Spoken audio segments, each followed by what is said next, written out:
Mesdames, Messieurs, bonsoir et merci de votre fidélité à cet écrit, l'émission consacrée aux livres sur la RTB. Ce soir, nous parlons d'un roman en quelque sorte autobiographique et vous allez le comprendre. Son titre, Un père inconnu, publié aux éditions L'Harmattan Burkina Faso en 2019. Son auteur, un jeune commissaire de police d'Akiswende Sylvain Moïse Tiendrebego. Sylvain Moïse Tiendrebego est avec nous. Bonsoir.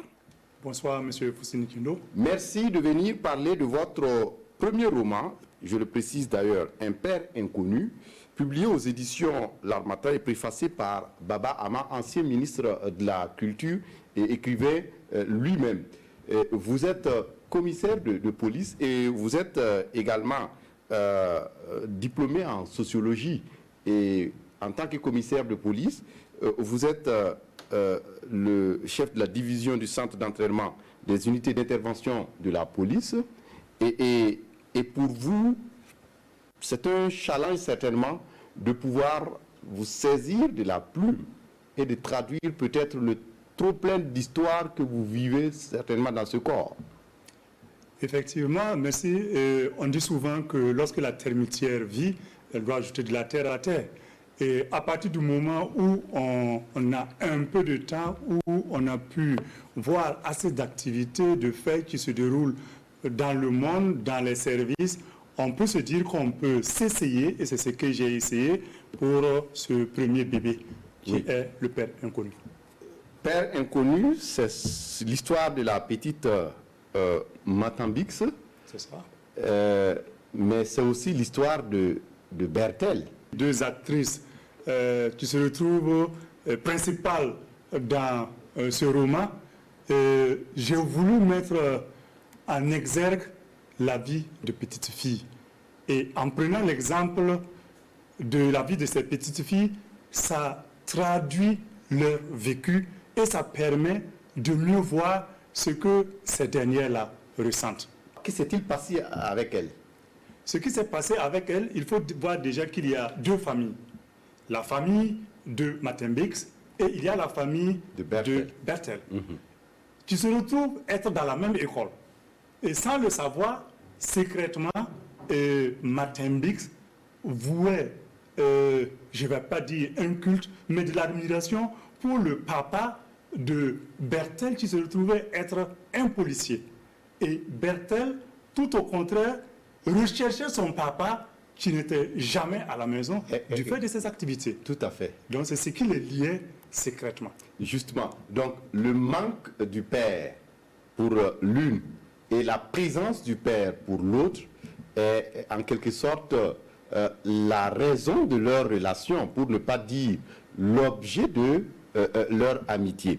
Mais on l'aura compris, Moïse Sylvain Tiendrebego, Matambix, c'est aussi, comme vous l'avez écrit, une sorte de déclic à la suite d'une innocente rédaction qui donne l'occasion à Bertel, la fille du policier Emerton, d'exprimer le vide que laisse son père. Donc, quelque part, à l'école, la rédaction scolaire a permis à Bertel de pouvoir exprimer ce mal-là, comme quoi, pour l'enfant, tous les moyens sont bons pour exprimer les sentiments ou encore les manques. C'est vrai. Parlant de cette rédaction, lorsque vous parcourez le roman, vous allez vous rendre compte que lorsque la maîtresse a dit à tout un chacun de décrire son papa, elle est restée à un certain moment parce qu'elle ne savait pas ce qu'elle allait écrire. Parce qu'elle ne connaissait pratiquement pas son papa. Mais à un certain moment donné, elle s'est dit, laissons aller, laissons libre cours à notre imagination. Et c'est ainsi que d'imagination, c'est la réalité, elle a décrit tout à fait pratiquement dans... C'est-à-dire le ressenti qu'elle avait, qu'elle vivait du fait du manque d'affection dont elle souffrait cruellement, et c'est ce qu'elle a pu le faire. Et vous également, le livre a permis de pouvoir relater un peu la vie de ce fils de policier. C'est vrai. Bertel, qui se retrouve avec un papa qui est vite parti très tôt le matin pendant que elle dort, Lorsque le papa revient le soir, elle est en train de dormir déjà. Et du coup, dans le roman, quand vous le lisez, effectivement, vous allez peut-être, à travers la vie que vous retrouvez dans le roman, sentir ses bottes. Quand vous voyez les policiers avec leur rangesse marcher sur, par exemple, du carreau ou d'une planche comme ça, il y a ce bruit qui résonne. C'est ce bruit qui réveille la petite. Mais elle retient de son papa ce bruit, ce détail. Et vous l'avez su le dire. Est-ce que Né de père inconnu, c'est un roman autobiographique, puisque en discutant avec vous, on s'est rendu compte que votre père également était policier. Est-ce que vous avez été marqué par peut-être son absence comme Bertel? C'est vrai. À la limite, c'est un roman qui a une allure d'autobiographie parce que, effectivement, fils de policier, actuellement, il est à la retraite, mais c'est sûr, il nous a manqué à un certain moment donné, et c'est la maman pratiquement qui s'occupait de nous. Toujours affecté à un poste, à des kilomètres de nous, nous sommes restés avec la maman. Lorsqu'il vient, c'est juste peut-être permission de 72 heures, et il est vite reparti. Donc, du coup, vous vous demandez, bon, le papa, c'est qui? Est-ce la maman qui se retrouve être le papa? Ou bien ce monsieur qui vient, qui repart, lui, c'est qui? Donc, ça traduit et ça renvoie un peu même au titre un père inconnu. Est-ce que pour vous, votre père était un inconnu? À la limite, il se retrouvait être un inconnu à partir du moment où vous n'avez pas l'occasion de changer avec lui. Tout à fait. D'autres personnes peuvent profiter des expériences de votre papa. Parce que au service, il y a des gens qui vont venir demander son concours, demander pratiquement des conseils. Il peut les donner. Mais vous, avec l'éducation et cette distance aidant, vous serez toujours en train de vous recopier sur vous-même par peur, parce que vous ne savez pas quelle sera la réaction. Et c'est ce que vous avez su formidablement décrire dans votre roman ici, à travers le personnage de Bertel, d'ailleurs, Moïse Tiendrebego. Et c'est en même temps une occasion, le roman, un prétexte pour vous de pouvoir revenir un peu sur la vie de policier, sa vie de famille, mais aussi son environnement professionnel. C'est vrai, parce que quand on prend le policier, j'aime dire, c'est comme si on trouvait qu'il était dans une autre planète, alors qu'il se retrouve dans notre société. Quand on prend les ramifications qui s'opèrent, on va se rendre compte que moi, sur la voie publique, ayant manqué du respect aux policiers, de par ces différentes ramifications sociales, il y aura quelqu'un dans ma famille qui a des liens, soit d'amitié, de parenté, en tout cas avec le policier. Et il se pourrait qu'un de ces jours, on se retrouve par hasard, et l'Afrique aussi c'est ça. Pour faire cesser le gène, on va en ce moment se limiter, s'excuser, non, bon, c'était pas de ta faute, c'est parce que tu ne connaissais pas. Mais est-ce qu'on doit le faire à des gens qu'on ne connaît pas, ou bien on doit rester égal et respecter pratiquement tout le monde? On va revenir un peu sur les personnages de votre roman. Je l'ai dit d'entrée de jeu, il y a deux petites. Bertel et Matembix. Oui. Vous présentez Matembix comme cette fille modèle qui ne manque de rien. C'est vrai. Dans la société, oui. Qui est choyée, oui. Qui est aux petits soins de ses parents. C'est vrai. Et de l'autre, oui. vous montrez Bertel, cette fille en manque d'affection, oui. qui a toujours espéré que ce père soit là pour elle, rien que pour elle. Et donc, pour vous, peut-être, quelle peut être la compréhension qu'on peut avoir peut-être de ces deux personnages dans la société? Est-ce le fait qu'on doit pouvoir accorder plus d'attention aux enfants? D'une certaine manière, ça a été sciemment fait. Parce que lorsque vous lisez entre les lignes, vous allez vous rendre compte que, comme vous l'avez présenté, Matembix se retrouve dans une vie à la limite normale. Bertel, avec le manque d'affection, elle est crispée, mais ça n'entache en rien les résultats de son école. Et du coup, les liens d'amitié sont nés à partir de l'école. Et sans le savoir, Matembix ne savait pas que son héros était le papa, par exemple, de Bertel. Bertel, tout à fait. Voilà. Donc elle le suivait et elle parlait du policier, mais elle aussi, bon, son papa n'est pas là. Qui peut vouloir adorer ce personnage inconnu? Donc du coup, en reliant les deux fillettes, on voit que tout part de quelque part, mais donc on crée d'un côté un attachement par procuration et de l'autre côté, carrément le manque. Carrément le manque. Carrément le manque parce que vous allez vous rendre compte dans le roman qu'à un certain moment donné, Matembix, tu se retrouves dans une famille noire où elle est déposée à chaque fois à l'école, va poser la question un de ces jours à Bertel parce qu'elle voit tous ses camarades rentrer. Par contre, Bertel était seule. Elle ne voit personne qui vient la chercher. Comment c'est possible? Comment une petite fille peut rester seule sans qu'il y ait quelqu'un qui vienne, par exemple, la chercher? Mais en ce moment, son papa est appelé à d'autres activités. On a besoin de lui. La nation a besoin du papa de Bertel. Du papa de Bertel. Et donc, c'est un peu une sorte de plaidoyer, je l'ai dit tantôt. Vous vous saisissez de la plume Moïse Tiendrebego pour traduire ce quotidien des policiers qui travaillent pour les autres et qui parfois sont ignorés, à la limite même, qui ne sont pas considérés. C'est vrai.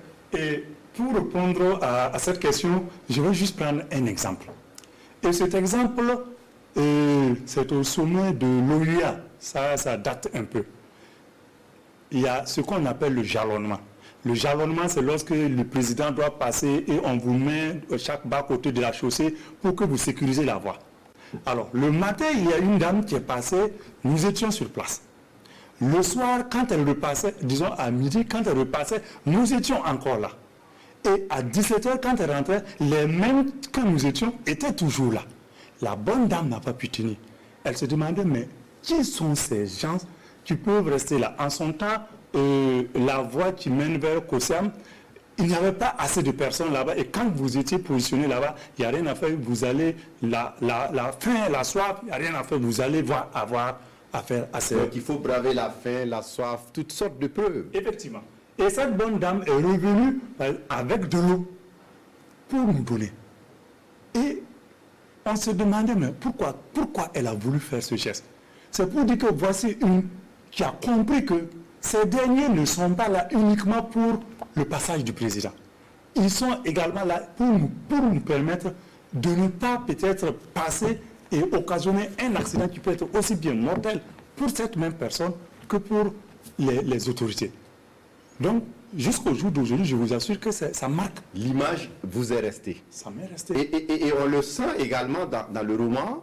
Emerton, le père de Bertel, vous l'accablez de toutes les qualités, la bravoure, l'endurance, le don de soi. C'est comme ça qu'on doit percevoir le policier. Effectivement, c'est ce qu'il est et c'est ce qu'on doit voir.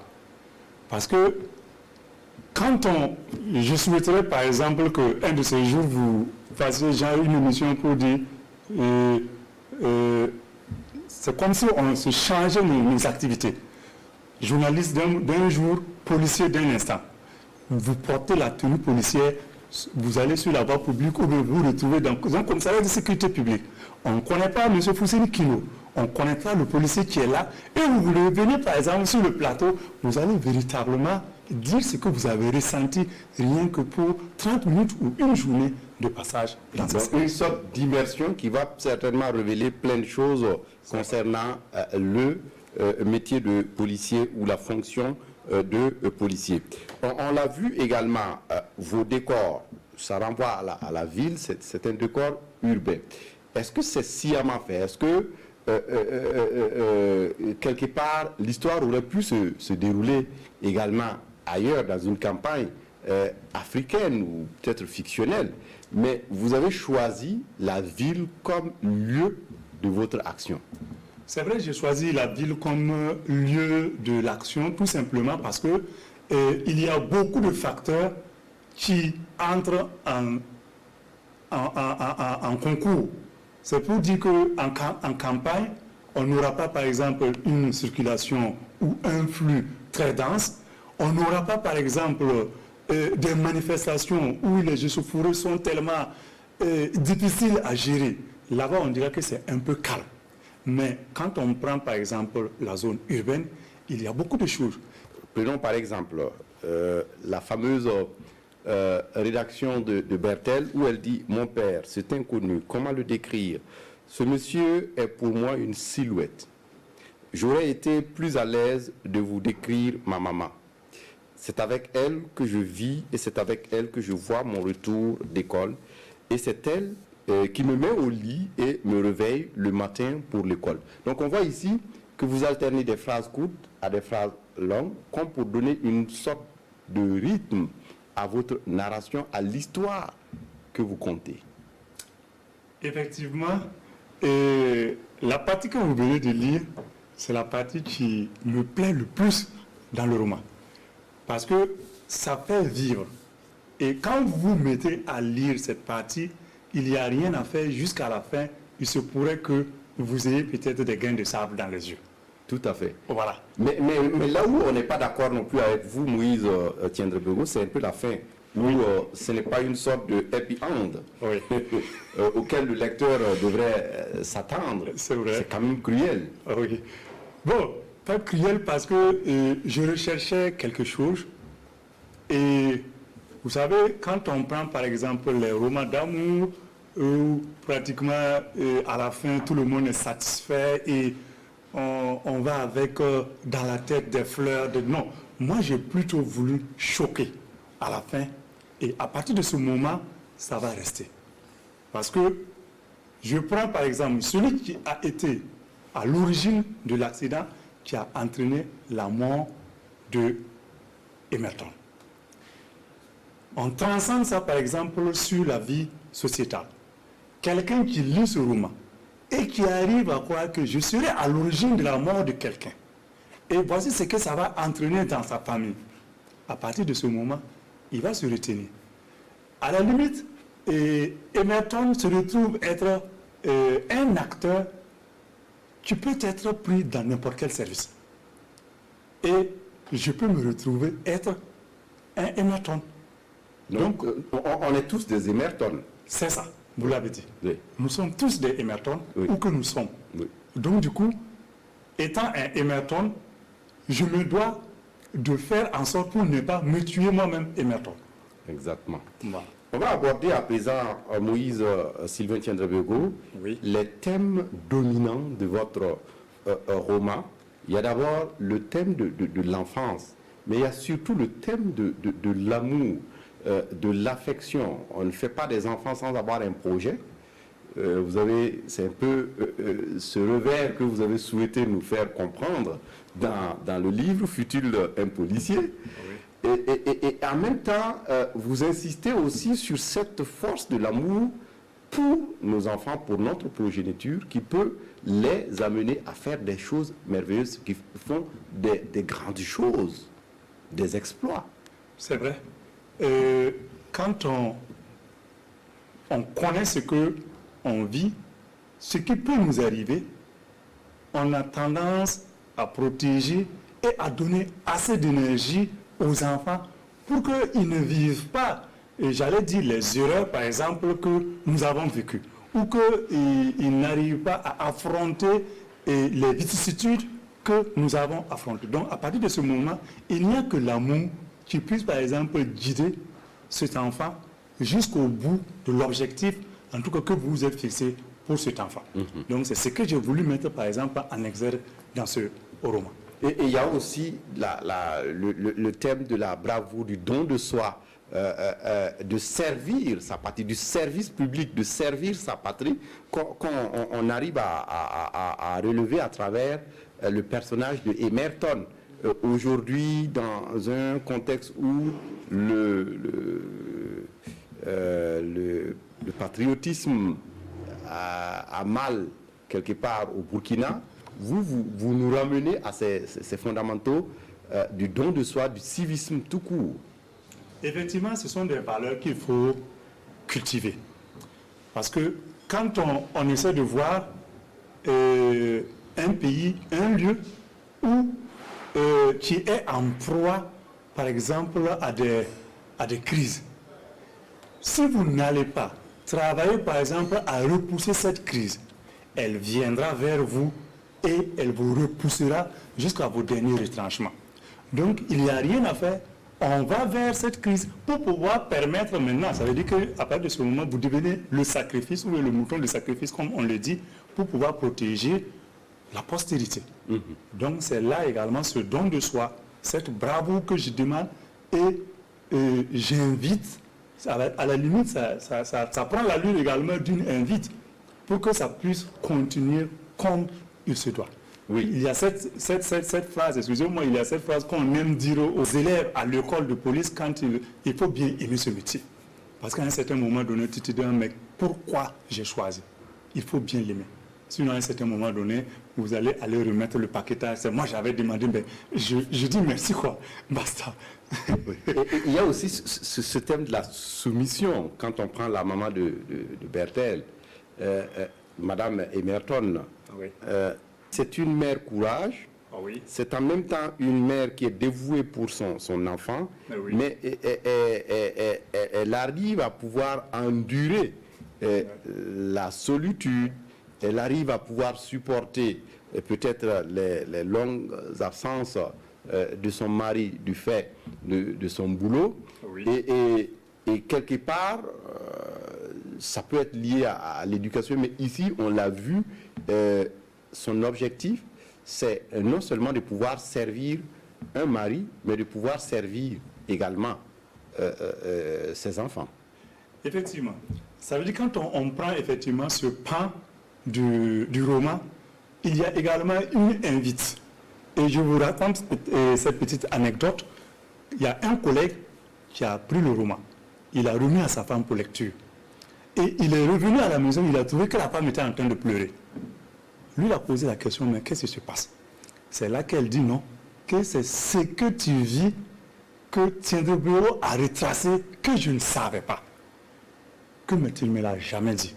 C'est ça aussi le policier, il aime poser des questions, mais il ne veut pas qu'on lui pose des questions. Non pas parce qu'il ne souhaiterait pas donner des réponses, mais avec la famille, mieux on se tait et mieux ça vaut pour la famille. Un père inconnu, c'est votre première œuvre. Est-ce que vous avez d'autres projets? Il y a le deuxième bébé, je vais le dire comme ça, le deuxième bébé qui est en gestation et dont le titre sera Un rêve troublant. Là, encore, il y aura pas mal de fiction à l'intérieur, mais ça va traduire notre société, ce que nous vivons, et voilà. Et d'autres projets de rédaction. Oui. Et pour vous, en tant que policier, c'est de pouvoir dire des choses certainement que vous n'avez pas l'occasion de dire par devoir de réserve?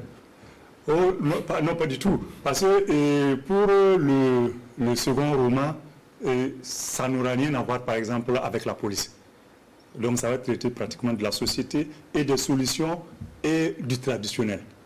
Où est-ce qu'on peut trouver Un père inconnu à Ouaga? Un père inconnu à Ouaga, déjà j'ai des exemplaires avec moi.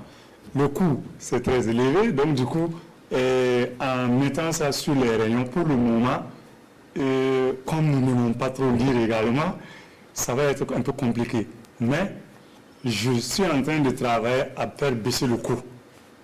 Et d'ici là, je vais mettre ça au niveau des rayons. Sinon pour le moment, avec moi, on peut avoir. Et également à librairie Armata Burkina, avec mon préfacier, notamment quand on n'a pas trop cité M. Baba Ama, et je titrerai un très grand merci parce que quand j'ai lu la préface après sa rédaction, je me suis dit, mais est-ce que c'est pas lui-même qui a écrit ce roman? Un grand monsieur. Ah oui. Voilà. Merci à vous, Sylvain Moïse Tiendré Bureau, d'être passé nous présenter votre roman Un père inconnu, publié aux éditions L'Harmattan en 2019. Merci pour votre disponibilité. Vraiment, je vous dis merci parce que vous faites une grande œuvre en permettant à ces essayistes que nous sommes de venir sur votre plateau, de présenter l'œuvre et de permettre aux policiers également et à tous ceux qui sont avec eux de savoir que le travail est très intéressant, mais il est difficile. Je vous remercie. Merci à vous. Voilà, c'est tout pour cet écrit de ce soir. Merci de votre attention et à très bientôt pour d'autres numéros. Au revoir.